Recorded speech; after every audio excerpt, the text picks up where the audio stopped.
Vamos orar pelo Wellington, né? Deus já falou com ele, colocou uma palavra que eu quero receber. Eu preciso receber essa palavra de hoje. Eu sei que Deus colocou a palavra no coração dele e eu quero receber. Você quer, amados? Então, primeira oração, ore por ele. Pai, nós abençoamos o Wellington, Pai, a mente dele, o coração dele, para que ele seja teu instrumento para nós aqui hoje à noite. Usa-o com poder, que se ele só venha, Senhor, a falar aquilo que vem de ti, com a tua autoridade e com o teu amor, em nome de Jesus. Segunda oração, ora por você agora. Pede para Deus falar contigo. Sim, Pai, em nome de Jesus, Pai. Diz para Deus, eu quero ser terra fértil hoje à noite. E a semente que tu vai lançar no meu coração através do teu servo, eu quero receber e vai frutificar na minha vida, na minha família. Ora você agora e fala para Deus isso, em nome de Jesus. Sim, Deus, somos terra fértil. Fala, nós vamos te ouvir, Senhor. E não só te ouvir, nós vamos te obedecer. Assim oramos em nome de Jesus. Amém. Amém. Amém. Boa noite, querido. Boa noite. Beleza o som aí? Tá bom? Tá. Querido, nós cantamos: quando eu te vejo, eu percebo de algo diferente em mim. Quando eu vejo o Senhor, quando você vê o Senhor, você percebe realmente de algo diferente em você? Não precisa responder, mas você percebe em você algo diferente? Que algo tem mudado na sua vida? Sabe, eu tenho experimentado um pouco disso. Quando eu olho para o Senhor, quando estou na presença do Senhor, algo diferente tem acontecido comigo. Mas o que acontece? Eu quero falar hoje de... Obrigado, Camila. De algo que talvez não seja tão legal para nossas vidas. Eu não tenho ninguém para apontar, não tenho... Se eu tiver, sou eu mesmo. Mas durante o último discipulado que tivemos com o pastor, eu coloquei para ele alguns dos meus sentimentos. Assim, pastor, tem algo acontecendo comigo que não está sendo legal. Tem algo acontecendo comigo que não está sendo bom. E eu expus isso para ele, junto com a minha esposa. Perdão, para os pastores, nós expusemos isso. E depois, conversando no GC com a Miriam, com a dona Sibila, ela comentou sobre a mesma palavra, sobre a palavra que eu quero trazer hoje, que é sobre desertos. Ela falou naquele GC, poxa, muitas vezes nós passamos por desertos espirituais. Eu assim, poxa, eu me identifiquei com aquela palavra, deserto espiritual. Será que eu tenho passado por um deserto espiritual nesse momento? E Deus levantou isso bastante no meu coração. O que é um deserto? Você realmente tem passado por esse deserto? E deserto traz muito, numa questão psicológica, sentimental, de sentimentos, a depressão. Muitas vezes somos os melhores naquele momento. Somos os maiores crentes naquele momento, naquele dia. No outro dia a gente está no meio de um valo. Estamos deprimidos, estamos pensando nas maiores bobeiras que existem. Por que nós temos essa inconstância na nossa vida espiritual? Antigamente nós falávamos que era o crente montanha-russa. Uma hora estava lá em cima, outra hora estava ali embaixo, lá em cima. Era uma inconstância espiritual. E juntando tudo isso que foi comentado no discipulado, foi comentado naquele GC, eu comecei a pesquisar um pouco, comecei a dar uma procurada sobre isso, e também procurar sobre a palavra deserto. Como disse o pastor, eu vou só na base do chique-chique aqui no celular hoje. E desertos é uma região onde não há uma densidade pluviométrica, ou seja, não chove, em torno de 250 milímetros de chuva por ano. Então não chove pouco. É claro, também tem os desertos gelados, frios, como o deserto de Gobi, o deserto na Antártida, mas caracteristicamente são lugares quentes. Uma das características dela é que o solo, ele não absorve o calor. por não absorver esse calor, depois ele também não absorve a umidade, não consegue depois liberar durante a noite. Então existe uma inconstância, uma amplitude térmica muito grande. Vai de 45, 50 graus durante o dia para menos 5 durante a noite. Então, se você sai de casa, leva um casaco no deserto. Há uma inconstância muito grande. O que me chamou muita atenção nesses desertos. No deserto, vou até ler aqui, são locais ideais para a preservação de artefatos humanos, fósseis, daí a grande incidência de múmias e outras descobertas arqueológicas em regiões desertas. Múmias em regiões desérticas. Quando eu estou num deserto, eu sou propício a ser uma múmia, espiritualmente falando. Isso me chamou muita atenção nessa curiosidade quando eu pesquisei isso. E em torno de 20% da terra é deserta. Oh, legal, bacana, né? Até agora não me ajudou em nada isso. Então, como eu disse, esse deserto tem muito a ver com depressão. Porque eu estou muitas vezes em baixa, muitas vezes caído, muitas vezes desanimado com o meu GC, desanimado com o meu emprego, desanimado em muitas coisas. Não que seja um alento para nós, mas muitos personagens bíblicos estiveram nessa inconstância, ou melhor, em uma depressão. A primeira delas, não necessariamente cronologicamente, mas Davi.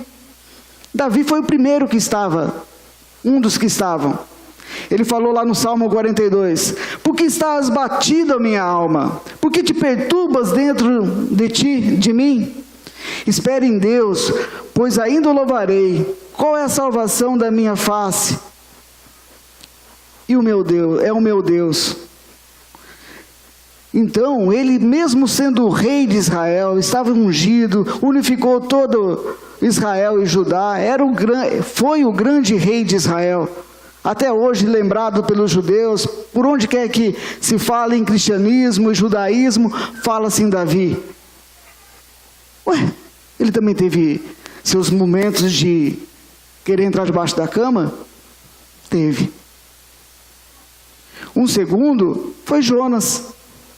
Jonas, Deus falou para ele, olha, vai lá e prega naquela cidade. Quantos pastores, quantos de nós queremos ouvir esse chamado de Deus? Vai lá e prega. O que Jonas fez? Fugiu. Daí ele falou assim, peço-te, Senhor, tira de mim, tira minha vida, porque melhor é morrer do que viver. Estava deprimido. Ele ficou deprimido porque Deus quis salvar aquela cidade depois ainda. Ficou deprimido. Um outro, Jó. Jó, ele sofreu uma grande devastação na vida dele. A família dele toda morreu. Perdeu todos os bens dele. E ele falou assim, ó. Por que não morri desde a madre? Sinto-me saindo do ventre e não expirei? Isso em Jó 3:1. Falou ainda, nunca estive tranquilo, nem sosseguei, nem repousei, mas veio sobre mim a perturbação. Ainda disse, a minha alma tem tédio da minha vida, darei curso à minha queixa, falarei da minha amargura, da minha alma. Ele tinha muito a se queixar. E tinha, digamos, humanamente falando, razão ainda. Tinha do que falar. Mas ele sabia onde estava a salvação dele. Moisés foi outro, Jeremias, e por que não? Até Jesus. Até Jesus. Até Jesus. Jesus, lá no Getsêmani, chegou e falou assim, Pai, passa de mim esse cálice. Se possível, passa de mim esse cálice. Enquanto ele foi orar, voltou ali para os discípulos, eles estavam o quê? Dormindo. Ah, se fosse eu no lugar daquele Jesus, né? A gente ia fazer tanta coisa, a gente imagina, né? Sair chutando discípulo para tudo quanto é lado, acorda, cambada. Jesus, vocês não podem orar nem uma hora comigo? A Bíblia relata ali que ele suou gotas de sangue. Foi um momento difícil para ele. Muito complexo. Ele sabia que logo depois, ali alguns minutos iam chegar, algumas horas talvez, ia chegar alguns dos soldados juntos com Judas, ia levar ele preso. Ele sabia. Se nós soubermos disso, o que a gente faz? Um abraço para o gaiteiro. Ele não. Ele ficou ali e enfrentou aquilo que estava preparado para ele. No momento de desespero até mesmo de Jesus. No entanto, eu quero comentar sobre Elias. Elias foi um homem que ele viveu na época do rei Acabe. O rei Acabe, ele fez o que era mal perante o Senhor, relata lá em 1 Reis. Ele se casou primeiro com Jezabel. Ele tomou por mulher Jezabel. E essa Jezabel, ela fez muitas coisas no reino. Não é o caso de a gente falar assim, porque deixou a mulher tomar conta. Não, mas Acabe, sendo rei, deixou-se envolver pela mulher dele, que implantou uma cultura de Baal, uma cultura pecaminosa, uma cultura errada dentro de Israel. Implantou postes ídolo, implantou o culto a Baal. Ela sustentava 450 sacerdotes de Baal com dinheiro do tesouro. Ou seja, o povo pagava tributo ao rei Acabe, ele ia lá, pegava esse dinheiro e sustentava 450 profetas. E mais 400 de outros deuses. Então isso já deu 850 sacerdotes. Sustentado com dinheiro que era para ser do povo, que era para ser revertido ao povo depois em benefícios, ela sustentava essas 800 pessoas. Creio eu que esse sustento não era pão e água, não. Era alguém para dar um trato mais adequado, porque eram sacerdotes do Deus dela. Então era sustentado, muito bem sustentado aqueles sacerdotes. E Jezabel, entre outras coisas, ela perseguiu os profetas do Senhor. E a Bíblia diz que procurou matar a todos os sacerdotes do Senhor. Como se diz, era o cão chupando manga essa mulher. Era uma mulher que destruiu toda a cultura judaica que havia. E Elias foi um homem que surgiu naquela época e fez grandes sinais, grandes maravilhas. A primeira coisa que Elias fez, ele previu 3 anos de seca.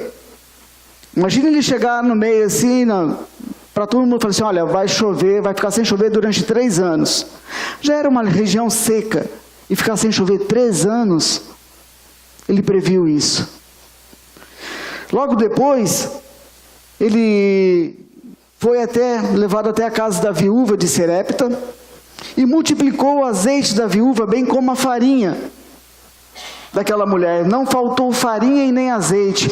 Com o que sobrou, ela viveu o resto da sua vida, junto com o filho. Aconteceu então que o filho da viúva morreu. Ele foi então e ressuscitou o filho da viúva. Tá bom para você? Ele fez mais. Mandou chamar todos os sacerdotes, aqueles 450 de Baal. Manda chamar aqui. E vamos ver quem é Deus, Baal ou meu Deus? O Deus de Israel. Vocês preparam para vocês aí o holocausto de vocês, clamem a Baal e vão ver quem vai atender. Se vai ser Baal ou se vai ser meu Deus.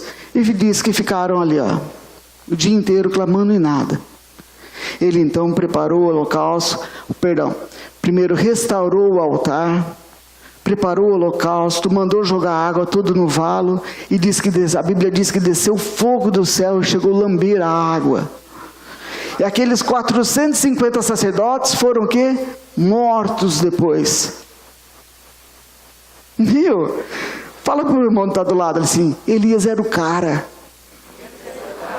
Elias era um crente da época. Se fosse o álbum de figurinha do meu filho da Copa do Mundo, ia ser aquelas figurinhas carambadas. Não é esse que eu quero. Meu filho procura lá o Messi, o Cristiano Ronaldo. Iria procurar o Elias, porque ele era o cara. Meu Deus, fez tanta coisa por Elias. Esse cara era um cara para ser seguido. Mas Elias entrou em depressão depois disso. Depois de ter feito tudo isso. Voltando um pouquinho antes. Elias orou para que chovesse. E lembra daquela música? Eu vejo uma pequena nuvem no tamanho da mão de um homem. Então, vem lá dessa época. Ele mandou o moço dele correr, e o moço dele viu, vejo uma pequena nuvem no tamanho da mão de um homem. E esse era o sinal. E choveu. Ele correu contra Acabe, que era o rei. O homem fez até chover. Com a graça de Deus, claro. Era o cara, mas Elias entrou em depressão. Pode acontecer, como aconteceu com Elias, até mesmo com nossas vidas. Infelizmente. Infelizmente, hoje nós estamos aqui, talvez mostrando toda uma disposição no culto, toda uma disposição, mas por dentro nós não estamos muito bem guardados. Vem uma palavra agora assim, como sepulcro caiados. Estamos tudo muito bem pintadinhos, bonitos, mas por dentro estamos cheios de podridão, cheios de como ossos secos. Sabe? E ali, talvez seja Elias estava quase que dessa maneira. Não no sentido de podridão, de pecado, mas faltava algo para Elias, que talvez pode faltar para nossas vidas também. Queria te convidar, querido, a abrir ali no livro de 1 Reis 19.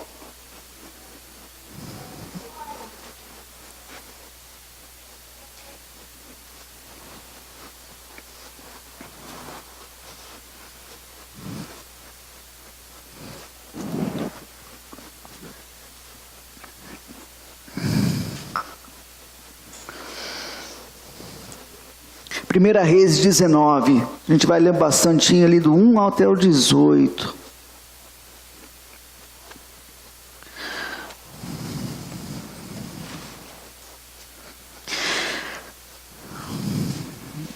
Acabe, posso ler?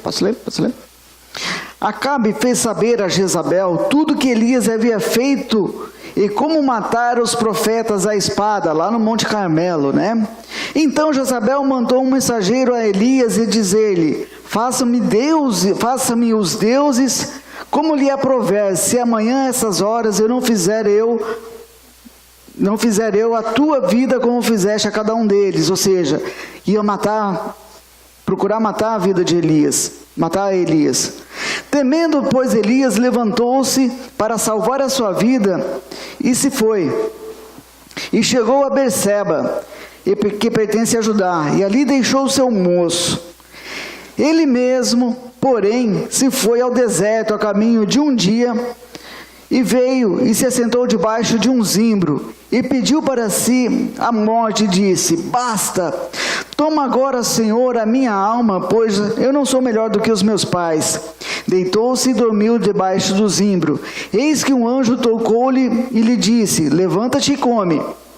Ele olhou e viu, junto à cabeceira, um pão cozido sobre pedras em brasa, e uma botija de água. Comeu, bebeu e tornou a dormir.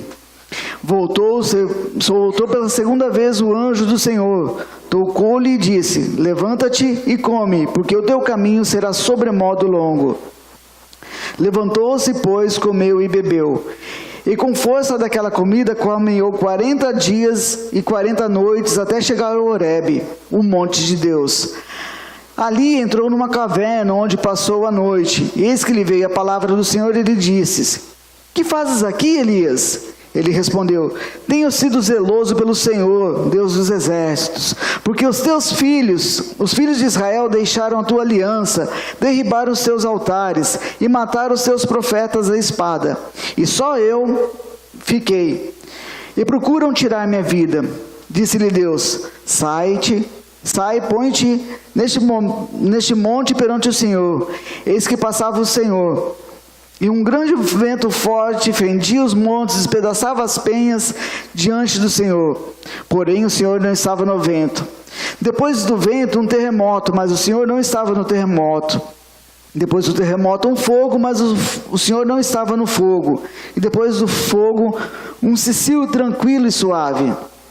Ouvindo Elias, envolveu-se o rosto, o seu manto, e saindo, pôs-se à entrada da caverna. Eis que veio uma voz e lhe disse: que fazes aqui? Ele respondeu: tenho sido zeloso,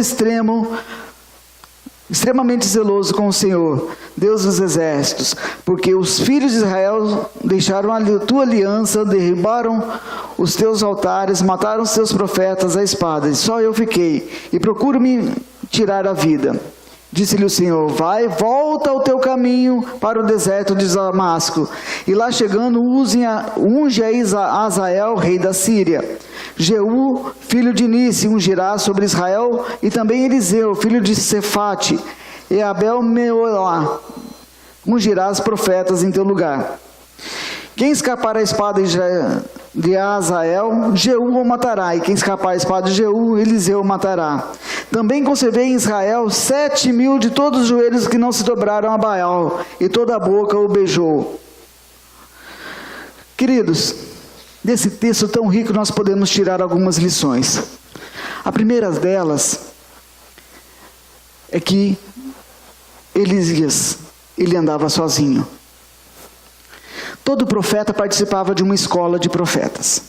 A gente pode ver depois, se você continuar lendo o livro de 1 Reis, 2 Reis, Eliseu, quando Naamã vai procurá-lo, Geazi vai atrás: olha, veio alguns da outra escola para a casa do meu senhor. Eliseu tinha uma escola de profetas. Jesus, por exemplo, andava com seus 12 ensinando, não deixa de ser uma escola de profeta. Quando Jesus mandou os 70 na primeira comissão, mandou de 2 em 2. Elias estava com o seu moço. Alguém que lhe ensinava, era um servo dele. Mas ele não tinha ninguém mais acompanhando, porque para ele, todos os outros profetas estavam mortos. E ele estava andando sozinho. Isso nos remete à nossa igreja agora. Tu tem andado sozinho? Você tem sido discipulado? Você tem se deixado discipular? Você tem aberto o teu coração para o seu discipulador, assim, mexe aqui, mexe aqui, mexe aqui, mexe aqui? Você tem permitido isso?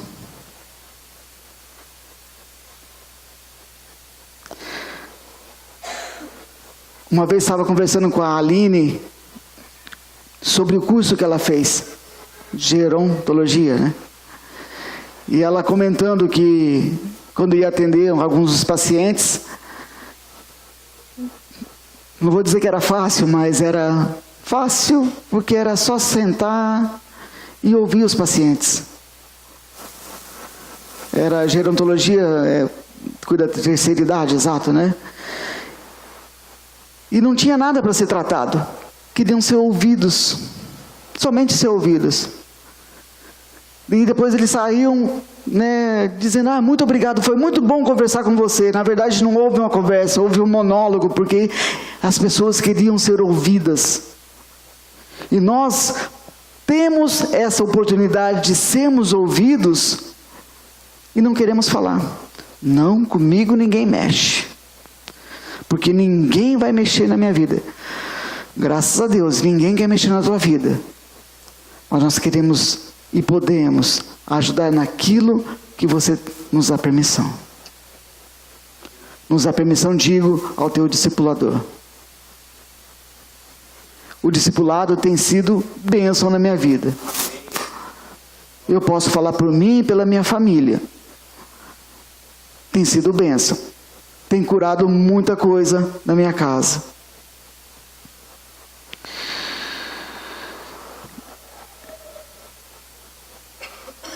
Segundo, Elias achou que quando ele viu que ia chover, tal, mandou avisar que ia chover, e aquele era o sinal que ia chover, né? A chuva era o sinal de Deus, ele achou que ia ser imediato.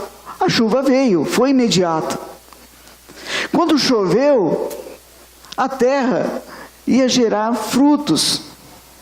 Quando choveu, os lagos iam se encher. Enchendo ia poder irrigar, ia ter peixe, ia ter alimento. E o que eles iam fazer? Elias de novo, é o cara. Ele esperava essa resposta do povo, esperava essa resposta do rei. Qual a resposta que veio? Eu vou te matar. Essa resposta que veio de Jezabel. Eu vou te matar. Dentro do teu GC, do teu grupo de crescimento. Chega lá na quinta-feira, você prepara a tua casa, você dispõe de um tempo maior ainda para orar, você limpa a tua casa, porque você nunca vai receber as pessoas com a tua casa nas condições normais de temperatura e pressão, você sempre vai querer algo melhor para receber as pessoas na tua casa.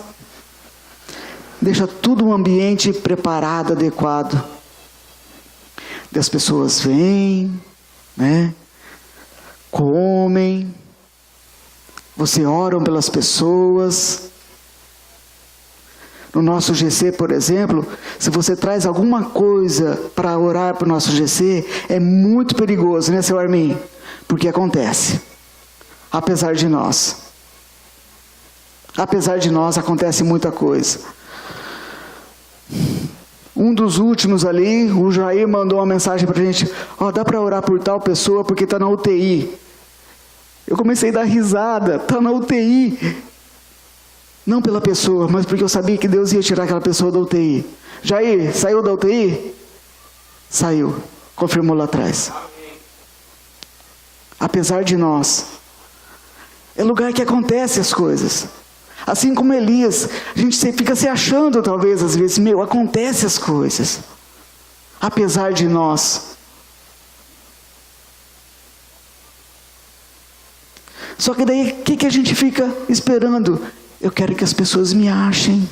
Eu quero que as pessoas pensem que o meu GC é mais bonito.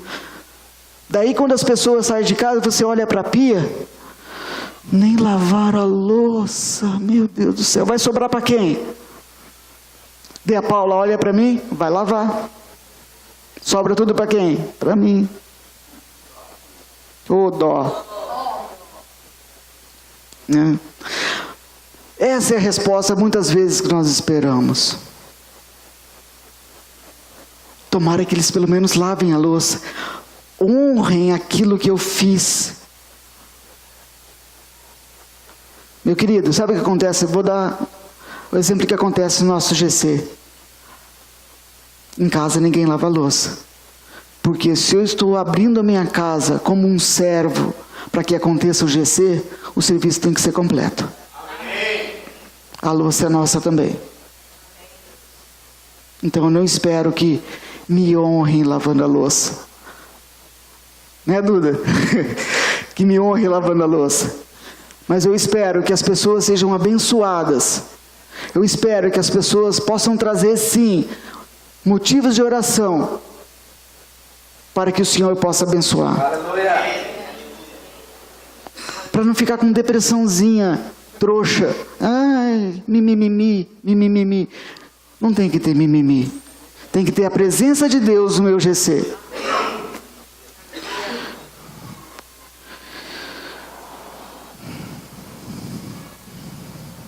Cadê? isso gerou muitas consequências, tanto para Elias quanto para nós. Gera essas consequências. A primeira delas foi medo. E como nós já vimos, o medo é oposição à fé. Se eu tenho medo, a fé não consegue agir. Ah, mas será? Na semana passada nós vimos aqui as crianças pulando no colo dos pais. Só o Duda que não quis pular no colo do Toninho, mas a gente viu as crianças pulando. Alguma delas teve medo? Se não tivesse o púlpito aqui, era perigoso alguma vir correndo ainda e pular, pegar impulso. Mas se nós temos medo, nós não vamos pular. E o medo causa essa oposição, dá essa oposição à fé. E Elias teve medo. Se a gente vê ali no versículo 13, temendo, pois, Elias levantou-se para salvar a sua vida. Você é um cara que foi corajoso pra caramba, que orou para não orar durante 3 anos, que matou 400 profetas de Baal. Ter medo? Quanta oposição matar 400 profetas de Baal e ter medo. Quanta oposição orar para chover e ter medo. Que montanha russa, né? Eu sou o Elias, de repente ter medo, se esconder. Segundo, causou nele ainda desesperança. Ele deixou ali o moço dele, e foi para a caverna. Assim, ó, Eduardo, faz o seguinte, pega o GC para você, estou indo para a caverna. Virei o Batman, estou indo para a Batcaverna. Cuida agora, é seu. Quase isso que ele deixou lá. Deixou o moço dele e foi para a Batcaverna. Sem nenhum suporte, sem nenhum auxílio, sem nenhum amparo, olhando pelo lado do moço. Porque ele não tinha mais nenhuma esperança naquele momento. Ele teve então um esgotamento. Quando fala ali, deitou-se e dormiu debaixo de um zimbro. Não era só um esgotamento físico, mas ele não aguentava mais a situação. A depressão causou nele um esgotamento que, não dá mais. Já era. Não sei mais o que fazer. Bateu esse desespero nele. Tiago fala que nós somos homens com os mesmos sentimentos que Elias. Isso nos iguala a Elias, que nós podemos orar para que haja tanto milagres em nossas vidas, mas também estamos sujeitos aos mesmos sentimentos que Elias teve. Ou seja, estamos sujeitos também a essa depressão espiritual. Não estou só falando da depressão, da doença depressão, né? Isso também tem que ser tratado de forma com profissionais habilitados, tem que ser tratado com muita oração, diante do Senhor, tem que ser tratado, trazer também para o discipulador, para o pastor, mas também com um profissional habilitado. Mas uma depressão espiritual, eu posso tratar diretamente com o Senhor. Foi o que Elias fez.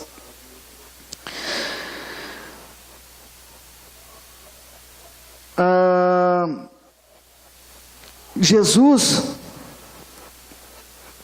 ele orou por Pedro assim: eu, porém, roguei por ti, para que a tua fé não desfaleça.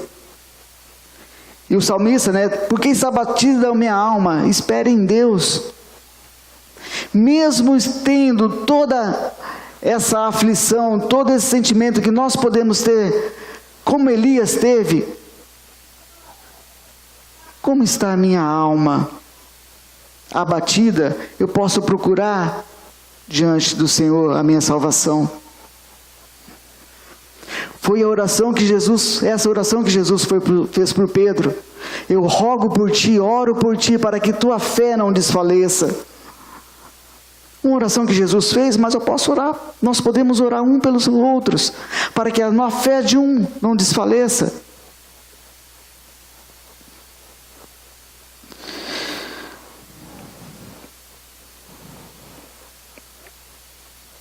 Como que eu faço então, se eu percebo que eu estou nessa depressão espiritual, se eu estou mal, ou numa frieza espiritual, como que eu faço para sair dessa frieza espiritual? Sabe, a palavra diz para nós congregarmos, não deixar de congregar como fazem alguns. Paulo diz, o Salmo diz, alegrei-me como disseram, vamos à casa do Senhor. O ser humano é um ser muito estranho.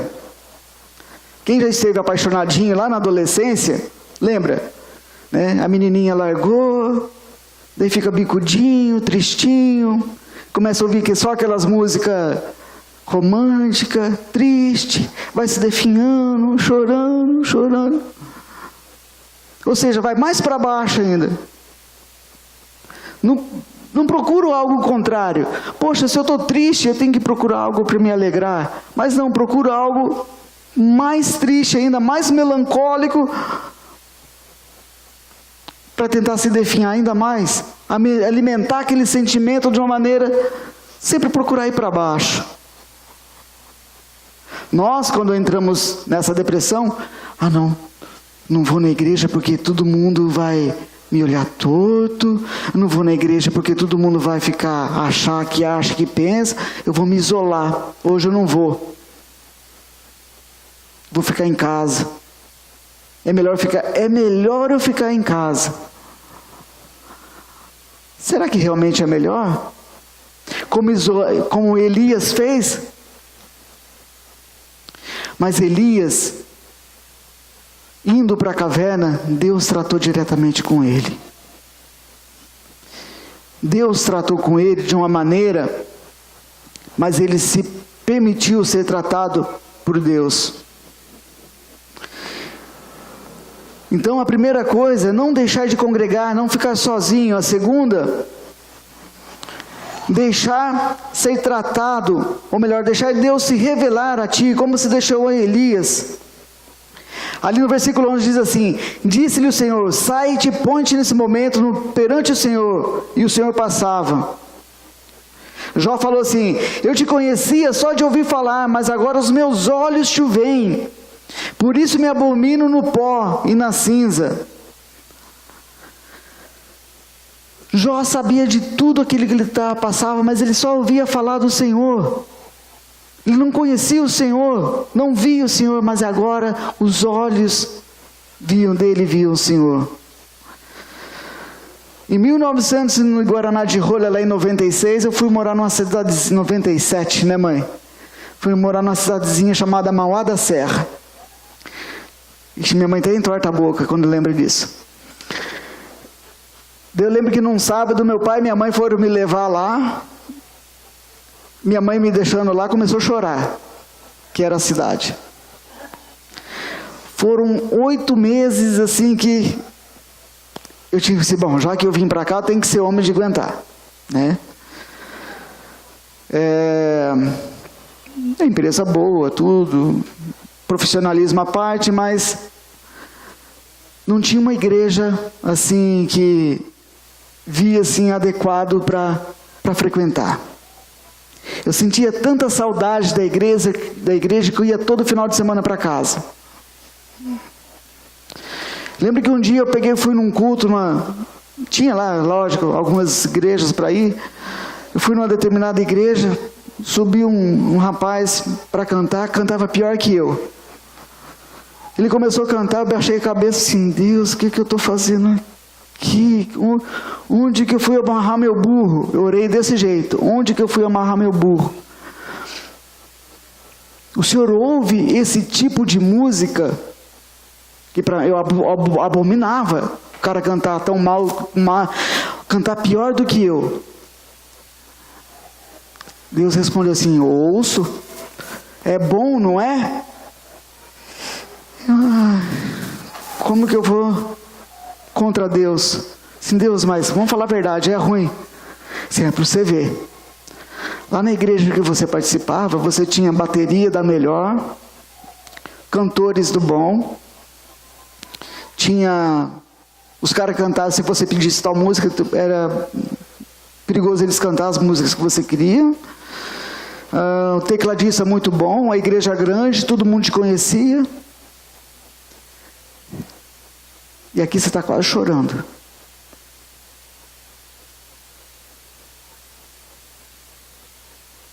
Porque o cara está cantando mal ali na frente. Você tinha de tudo e nunca aproveitou. Agora você quer vir me questionar o quê? Aquilo dentro de mim foi uma revolução tão grande. Eu aprendi tanto aquela noite que assim, olha, não existe mais para mim quem canta mal, quem canta ruim, claro, né? Não, guardados as devidas proporções que eu aprendi a respeitar muito mais determinadas denominações de igrejas. Aprendi a respeitar tanto que até ouvir esse tipo de música eu aprendi. Foi bênção na minha vida. Aqueles 8 meses que eu passei ali, foi uma região de deserto, sim. Uma região que eu tive em profunda depressão espiritual, sim. Mas um tempo que eu tive plenamente regado pelo Senhor. Ali eu aprendi, não, aqui eu tenho que ser crente de verdade. Aqui eu tenho que saber me submeter debaixo da vontade do Senhor. Assim como Elias naquela caverna. Para mim ali foi muita bênção. Deus ensinou um profeta e Deus pode nos ensinar. Nós temos que nos permitir ser ensinado. Elias achou que aqueles profetas haviam sido mortos. Nós não lemos, mas se você ler ali o capítulo 15, capítulo 16, fala que Elias encontrou a Obadias, mordomo. Ele escondeu 150 dos profetas do Senhor em uma tumba de 50 a 50, ia alimentando com água e pão, para que não fossem mortos. E Elias achou que estava sozinho. Nós deprimidos, ninguém está comigo. Ninguém quer saber de mim. Eu não vou procurar ninguém. Cheio de mimimi dentro de nós. Eu não vou procurar meu irmão. Sendo que o meu irmão, como diz lá em Efésios, vai ser suporte para a minha vida. Ele vai me ajudar a levantar. Ou como diz lá em Eclesiastes, ele vai ser o cordão, a terceira dobra no cordão comigo.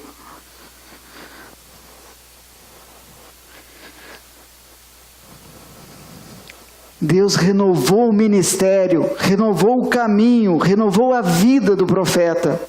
Disse-lhe o Senhor, vai, volta ao teu caminho, ao caminho do deserto de Damasco. Vai e unge a Israel, a Jeú e a Eliseu. Retornou, voltou ele ao ministério.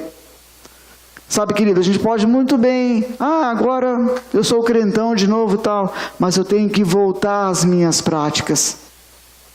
Ele ficou alguns dias, talvez alguns meses naquela caverna, mas ele teve que voltar ao seu ministério. Eu posso estar assim em depressão, posso estar ali deprimido, num deserto, mas eu tenho que voltar para o meu caminho de novo. Eu tenho que voltar dentro do serviço que me foi dado dentro da casa do Senhor, como sacerdote da minha casa também, e dizer, não, aqui quem manda é o Senhor, e eu vou obedecer. Sabe, querido, talvez tu se encontre dessa maneira, nesse deserto, nessa depressão espiritual. Só que tem uma solução,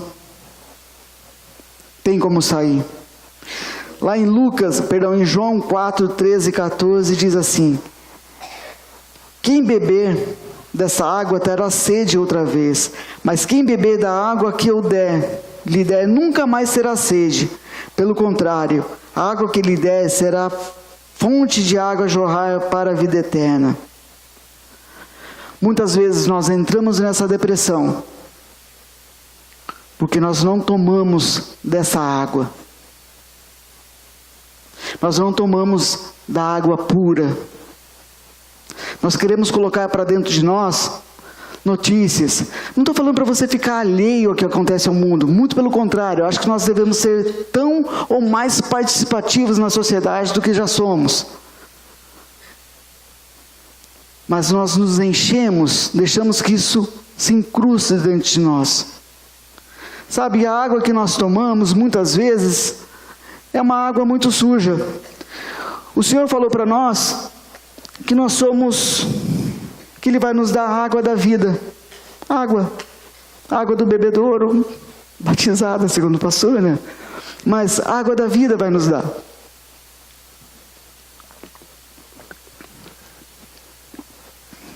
Água boa, cristalina, que eu posso ver através dela. Só que daí, chega situações nas nossas vidas que nós não preferimos água. Porque a água quase que não tem gosto.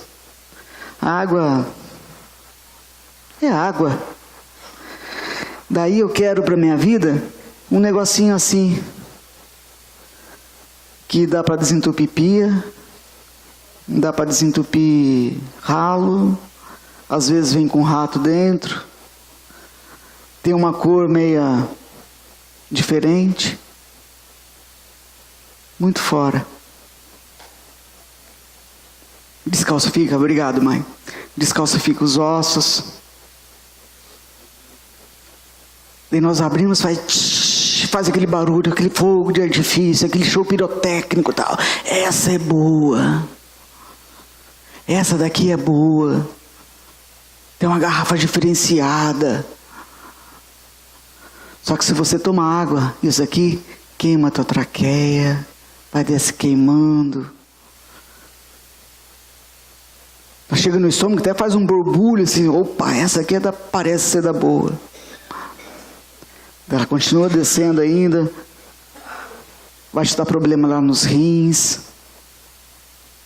Você toma 1, 2, 3, 1000, milhares de vezes, parece que nunca vai aparecer o problema.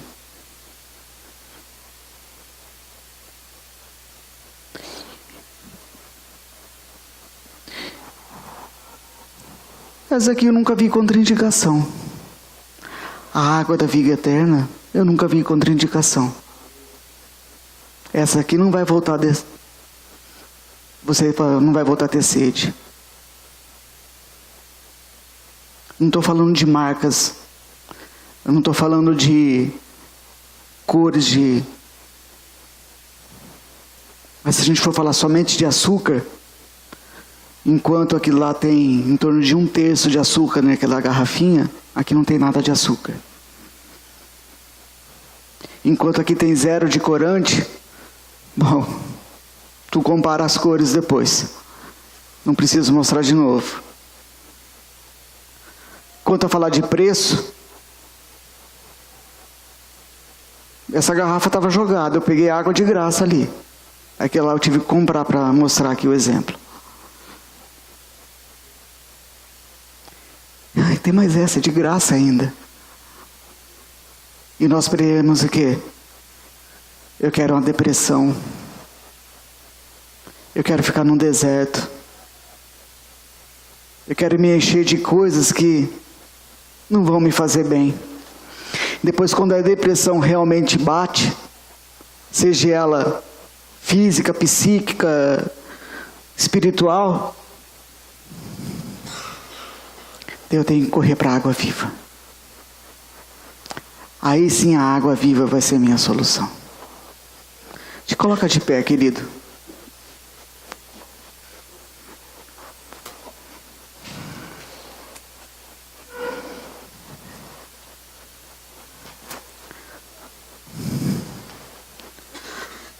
Talvez essa água suja que nós tomamos, até o pecado que acontece conosco.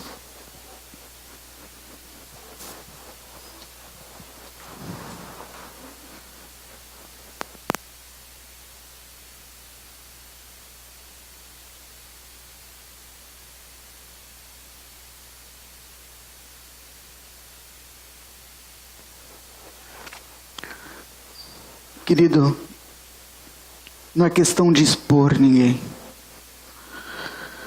mas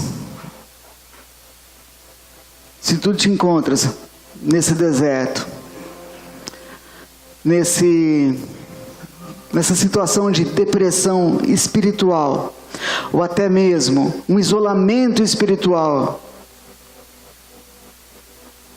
gostaria de orar contigo. Gostaria que tu viesse aqui na frente, como um sinal assim: Senhor, eu estou saindo da minha caverna. Passa com o seu cicio, com sua brisa suave, que, como diz a música, que quando eu te vejo, tem que ter algo diferente em mim. Tem que ter algo diferente em mim. Eu não posso ser o mesmo quando eu vejo o Senhor. Eu tenho que ter a coragem de Elias, sim. Eu tenho que fazer as coisas como Elias fez. Tem que ser assim. Mas eu não posso estar na caverna, trancado.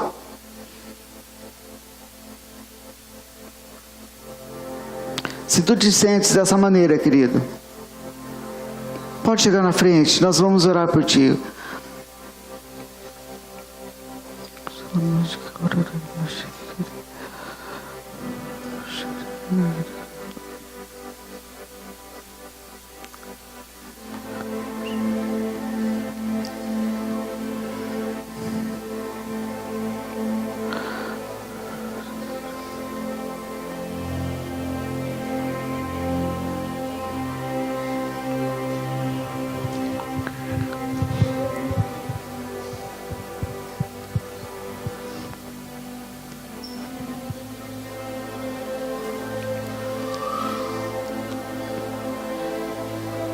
Saia do isolamento, meu querido.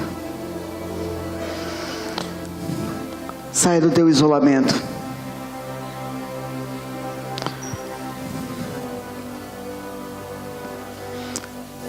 Se você tem percebido que você está numa situação como descrita, não fique isolado.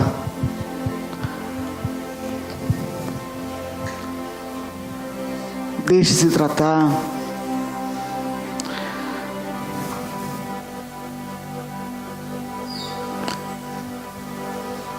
Libere os sentimentos que você tem, a culpa. Libere o perdão.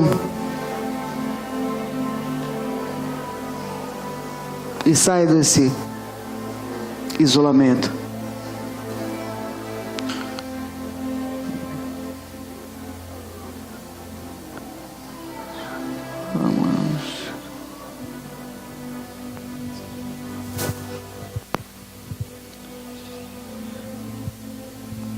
Obrigado, Senhor.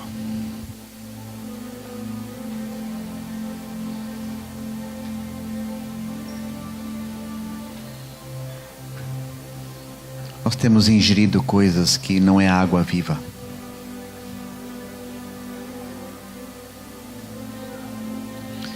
Feche teus olhos.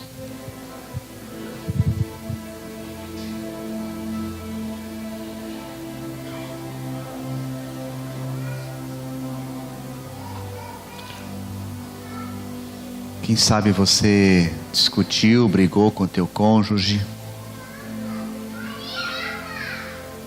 com teu pai, com tua mãe. E na hora da raiva é quando muitas coisas aparecem o que está dentro de você. Renato, vem aqui ajudar a orar, Renato. Minha esposa.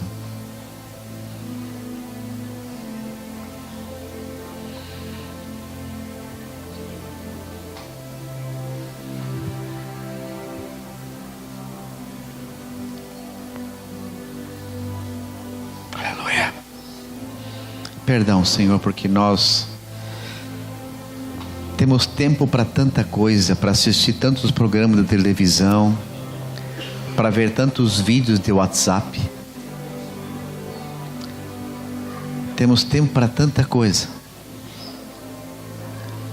Mas talvez se nós pensarmos agora, passamos a semana inteira e lemos tão pouco a palavra. Querido, você que está aqui na igreja agora, vocês que veio no culto hoje, seja sincero para você mesmo. Quantas vezes você leu a Bíblia essa semana? Não fala para ninguém, é só para você agora. Para você. Quantas vezes você leu a Bíblia essa semana? Será que tu não tem que pedir perdão para o Senhor porque tu teve tempo para tantas coisas? Feche teus olhos, peça perdão para o Senhor. Foi tão clara a palavra aqui, tão clara. A água da vida é Jesus. A água da vida é Jesus. A água da vida é Jesus. A água da vida é Jesus. Obrigado, Senhor.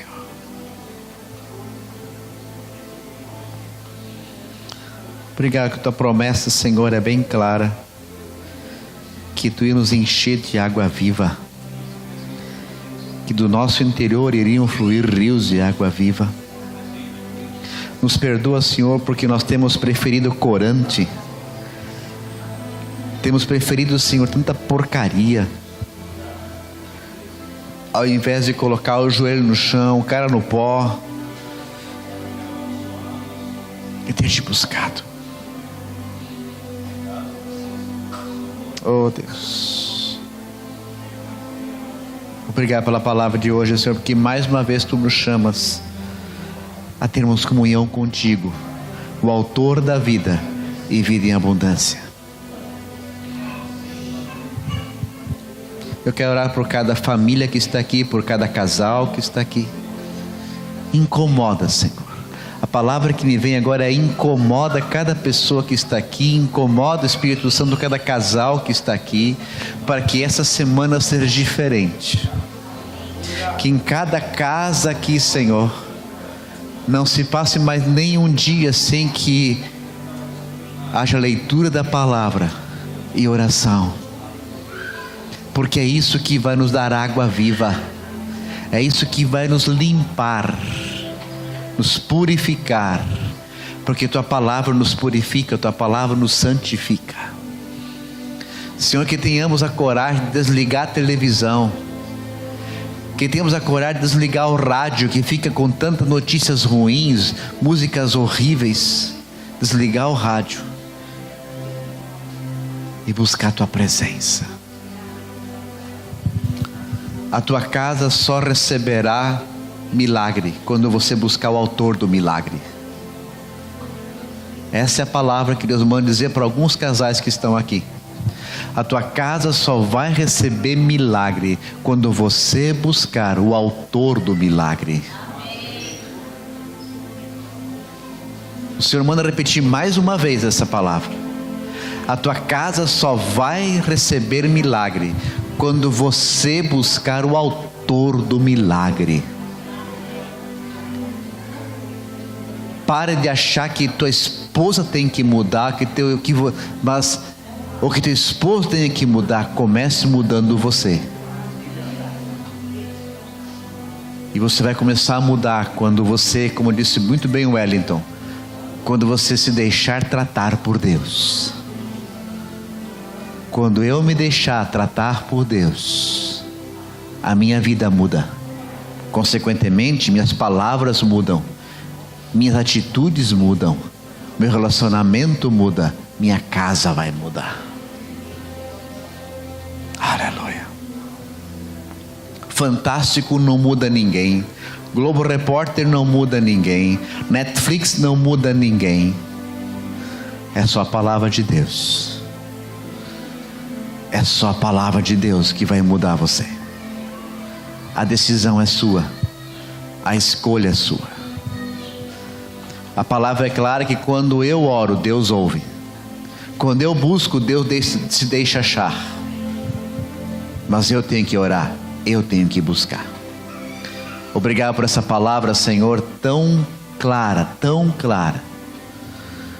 E obrigado, Senhor, porque tu não condenou Elias. Tu foi por 2 vezes, tocou, deu comida e água para ele.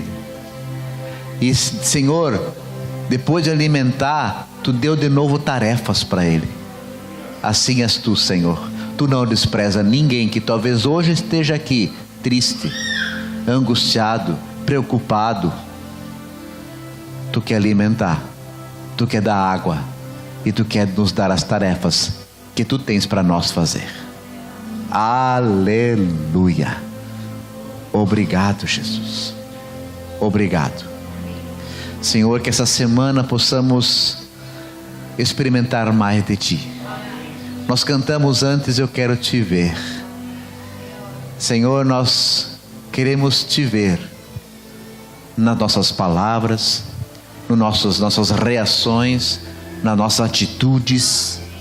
E que não só nós queremos ver, mas que as pessoas Te vejam em nós. Que as pessoas Te vejam em nós. Leva-nos para casa, Senhor, essa semana. Leva-nos para casa com Tua bênção, Senhor. Sim, Senhor, a Tua bênção sempre nos guarda. A Tua bênção, Senhor, sempre faz levantar o Teu rosto e olhar para nós e ter misericórdia de nós. A Tua bênção sempre faz Tu olhar para nós com um olhar de paz e não de condenação. Obrigado. Que Tu, Senhor, nos leve para casa, porque encerramos, Senhor, essa reunião, mas não o culto, porque o nosso culto continua agora no carro, quando vamos para casa, continua quando chegamos em casa, o culto continua. Assim nós oramos, com a Tua bênção, e obrigado, Senhor, porque Tu não descarta nós, Tu não nos descarta. Obrigado. Nós oramos em nome do Senhor Jesus. Amém, Jesus.